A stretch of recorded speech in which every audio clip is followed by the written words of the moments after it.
In this lesson, I want to show you an example of a basic link analysis, a way to find places that link to your competitors so you can discover more websites that may link to your site.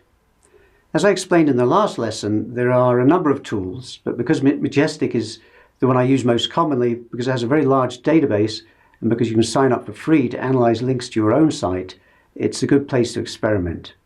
This is by no means going to be an exhaustive look at all of Majestic's features, and in any case you may end up using a different system, but you're going to learn the sort of things you can do with a good link analysis tool. So let's see what Majestic can do for us. Now, let's say I have a site related to rabbit breeders, and I discover that the site at the top of the search results for the phrase rabbit breeders is a site called rabbitbreeders.us. This site comes up number 1 on both Google and Bing, so they must be doing something right. So I go to Majestic, log in, and I'm going to search for that domain name. But first, notice these options, the fresh and historic indexes. One problem with Majestic can be that you get slammed with just so much information it's overwhelming. One way to deal with that is to use the fresh index rather than the historic index. The historic index will also contain many pages that no longer exist, so we'll work with the fresh index. So now I search and Majestic returns some basic information. We can see that this domain has 12,160 links pointing to it in Majestic's fresh index. So most of these should be from pages that still exist or did at some point over the last 90 days anyway. Those links come from 618 different domains, different websites, and those sites are hosted on 468 different IP numbers and only 414 different C blocks, which we discussed in an earlier lesson. So that's an average of 20 links from each website, so we'll probably see that there are several sites with very large numbers of links. This is sometimes an indication that links have been purchased, but not always.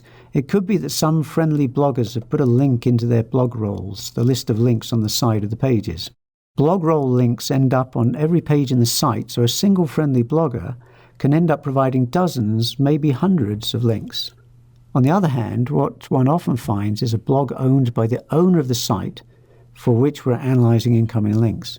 Majestic also gives us the citation flow and trust flow numbers, the equivalents to Google's PageRank and TrustRank, which you learned about in an earlier lesson.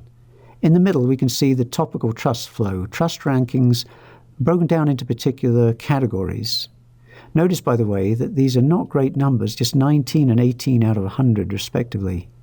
But they're good enough to get the job done, enough to get this site ranked number 1 for a really good keyword.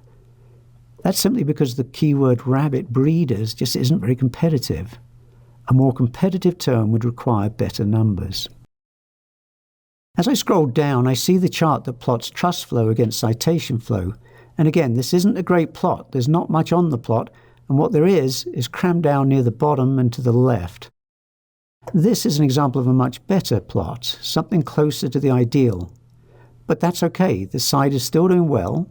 This is an example showing that you don't always need perfect links to compete. Majestic also provides some historical information showing me how many backlinks and domains were reviewed over time.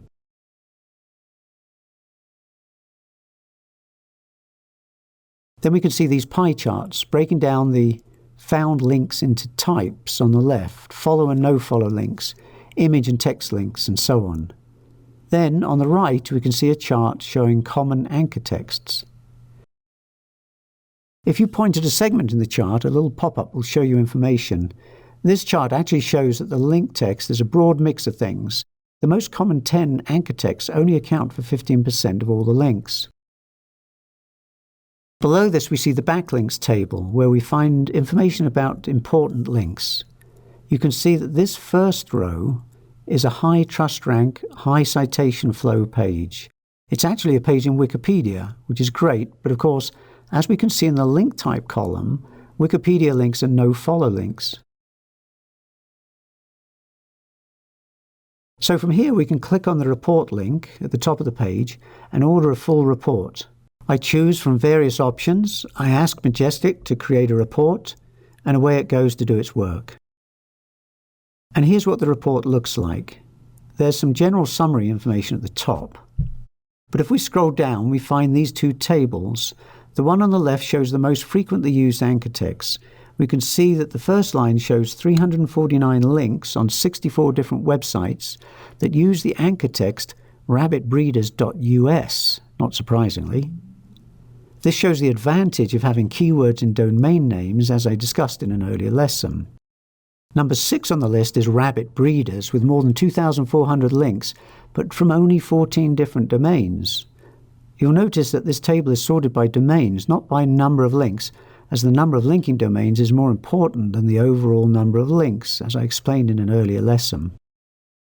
The table on the right-hand side shows the domains with the most links pointing to rabbitbreeders.us, and this shows the weakness in this site's link profile. More than half of all the links are coming from just one site. As I thought when I started, it looked like there might be a lot of links coming from blogs, and this first entry is raisingrabbitsblog.com. I wonder if this blog is owned by the same people as rabbitbreeders.us. Even the second site has a huge number of links, 1,471 links coming from farmsreach.com. If we scroll down further on the page, we see a table showing pages on the site itself, on rabbitbreeders.us, and how many links go to each page. You don't want all your links pointing to the home page. It's good to spread them around within the site.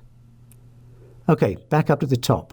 I want to see the detailed link report, so I'm going to download the report. I click the download link and request a report. I can then download that report to my computer. The download is a text file in the CSV, separated value format that can be opened in a spreadsheet or database. If you don't have one running on your computer, you can open it in Google Docs. It's gzipped up in a compressed file, so you'll need a way to open the zip. You quite likely already have software on your computer that will open it automatically. If not, search for OpenGzip to find a utility.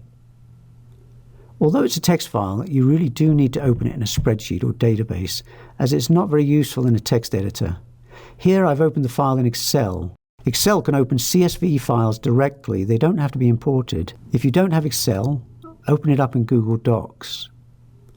So here's the data we see in this file. Each row represents a single link. In the first column, we have the target URL, the page on rabbitbreeders.us that the link is pointing to. Then we have the source URL, the page that the link is placed on. Next, the anchor text, the text in the link. We have a couple of columns showing the crawl date, the last time Majestic grabbed the page, and the first crawl date, the first time it did. Then we have 7 columns telling us what kind of link it is, whether it's a no-follow link, this first row is, if it's an image link, if the link from the source page redirected through another address before getting to the target page. We can see if the link was placed within frame or iframe tags on the source page, if the page was found previously in an old crawl, but not in the most recent crawl. The alt flag means that the anchor text actually came from an alt or title attribute. And the mentions flag indicates that actually the row does not represent a link. Rather, the target web page was mentioned in plain text in the source page, not within an HTML anchor tag. So now we have a list of links pointing to our competitor. I like to start by sorting by the source URL so we can see links from particular sites grouped together. Then we can go down and see who's linking. Let's look at this one, a link on aarabbits.com. I can copy the link and paste it into my browser, or in Excel I can press F2 to select the cell, then press Enter, and Excel will turn it into an active link, which I can then click on to open the page.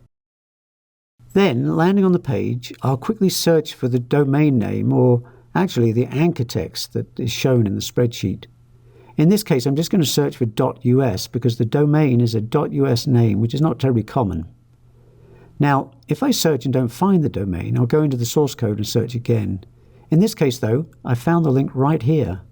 So, aarabbits is a rabbit directory, and if I hadn't already found this directory in my research, well, I've got another lead on a good link. By the way, it's very common to find that some of the links in the link analysis files are actually from sites owned by the competitor. In this case, I don't know. The competitor is certainly getting special treatment by the directory. If I wanted to spend the time, I could do a domain name whois and various other things to see if the sites are associated in some way. How about this one, a link on imagineacres.com. I open this page and search again, and again find a link in the comments. So it's not a very valuable link. It's going to be a no-follow link, as I explained in an earlier lesson, and wasn't placed by the site owner. Still, The site itself does discuss rabbits, so perhaps the owner is a target during a PR campaign of some kind. See the lesson on that subject later in this course. Notice, by the way, in the spreadsheet that these links all seem to be on the same page. When I checked, I found that all the pages contained the same content, so I think it's some kind of bug on the site. These are all one page duplicated many times. Remember raisingrabbitsblog.com? There are more than 6,000 links from that site. Let's take a look at one. Now this time, when I search the page for .us, I don't find the text. I probably should have searched for the anchor text. Anyway, I'm going to press Ctrl-U to see the source, and then search again. And this time I do find it in this link. So I copy the anchor text and go back to the web page and search again, and this time we find the link. And here it is. As I suspected, this link is owned by the competitor, the same people who own rabbitbreeders.us. So it's not surprising the site links to the target site so often. Let's look at another. Let's look at a link on hitlabel.com, which you also found in the spreadsheet. Believe it or not, this is where I found the link to rabbitbreeders.us. This has all the hallmarks of a garbage link that somebody paid to have placed. It's in completely irrelevant text, and the anchor text bears no relation to the content it's placed in.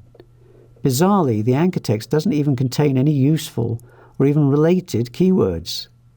This is an example of a completely trash link placement. In fact, it's quite likely that the owners of the site have no idea it's there. Quite conceivably, an SEO firm they hired placed it there. Here's another garbage link I found. It definitely has all the hallmarks of a paid link. I also found a link here on a low-quality directory site, a subject I talked about earlier. Here's another example of garbage links on a fake blog page. Notice the domain name austinlocksmithx.com. In fact, if I query Google for all the pages on this site, I discover pages related to web hosting, rabbits, and plastic surgery. This definitely appears to be a site created for the purpose of selling links. But I also found some useful pages. I found a link on this page which appears to be a genuine site, a hobbyist site. There may be some way for me to get a link on this site, perhaps. Or maybe here. This is another hobbyist site, and it appears to be genuine. Perhaps a friendly email would get my site included in her list of rabbit-related sites. And yet another hobbyist site with a list of links to rabbit resources on the web. Perhaps this hobbyist might give me a link if I ask nicely. Link analyses can be very interesting. You can often find link tricks that have been used, such as purchase links. I must say this often happens, by the way, without the knowledge of the site owner when an SEO firm has been hired. You can find sites that appear to be related in some way, either owned by the link to site or perhaps owned by a friend. But you can also find sites from which you can quite likely get links yourself. Sites such as real directory sites, of course, and blogs that are related to the area or industry you work in, hobbyist sites as we've seen. You might also run into writers and journalists who write about the subject area your site is related to, and perhaps associations that could be worth working with. Remember, if your competitor is ranking well, there's a reason, and a big part of that reason is the links they have.